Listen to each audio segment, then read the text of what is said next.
ये मालेगांव 2008 का जो बम ब्लास्ट हुआ है और उसमें 6 नमाजियों की और करीब 100 लोगों की इंजरी हुई थी।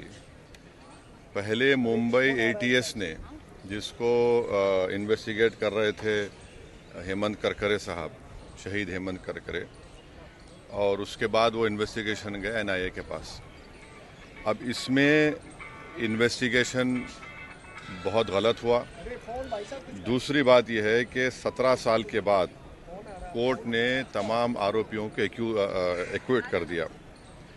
हमारा पहला सवाल मोदी सरकार से और महाराष्ट्र की बीजेपी सरकार से है कि जिस तरह वो लोग अपनी बेचैनी का इजहार किए थे और ऐसा लग रहा था कि उनके जिस्म में कोई बहुत बड़ी चीज़ चुभ चुकी है, वो सुप्रीम कोर्ट भागकर मुंबई के जो ट्रेन ब्लास्ट में उन्होंने सुप्रीम कोर्ट भागे थे, सुप्रीम कोर्ट को गए, वहाँ पर जाकर उन्होंने उस जजमेंट पर स्टे लिया।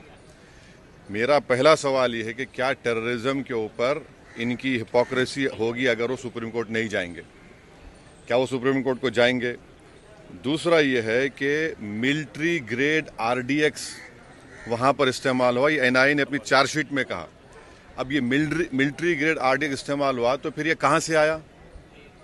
भाई 2006 का बॉम्ब ब्लास्ट मालेगांव का 2 हुए, 2006, 2008। 2006 में आपने मुसलमानों को पकड़कर फुल पीटा, मारा, वो डिस्चार्ज हो गए। किसने किया वो? अब 2008 का ब्लास्ट फिर किसने किया?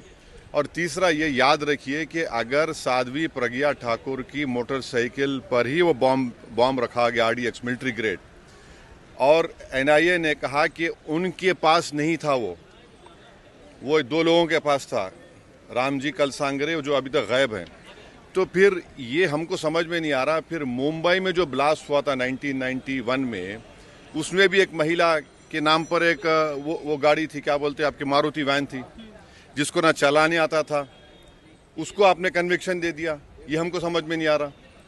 हाँ, लैक ऑफ एविडेंस की बात की गई है। सुन तो लीजिए ना। अरे भाई, आप लोगों को इतना तकलीफ क्यों होती है?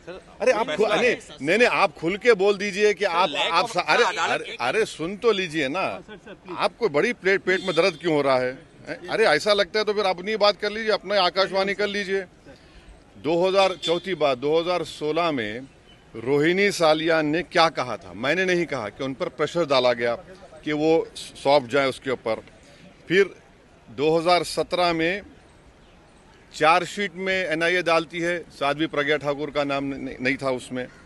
तो ये सब जो चीज़ें हो रही है, इसका अकाउंटेबल कौन है? समझौता ब्लास्ट किसने किया नहीं मालूम, मक्का मस्जिद का ब्लास्ट किसने किया नहीं मालूम, मुंबई ट्रेन ब्लास्ट किसने किया नहीं मालूम, 2006 मालेगांव किसने किया नहीं मालूम, 2008 किसने किया नहीं मालूम। तो फिर कौन है? अगर वाकई में जिन लोगों ने ये किया है वो तो खुले फिर रहे हैं। फिर हम मोटा सवाल यही कर रहे हैं कि क्या मोदी सरकार, क्या महाराष्ट्र की सरकार सुप्रीम कोर्ट जाकर इस जजमेंट पर स्टे लगाएगी नहीं लगाएगी?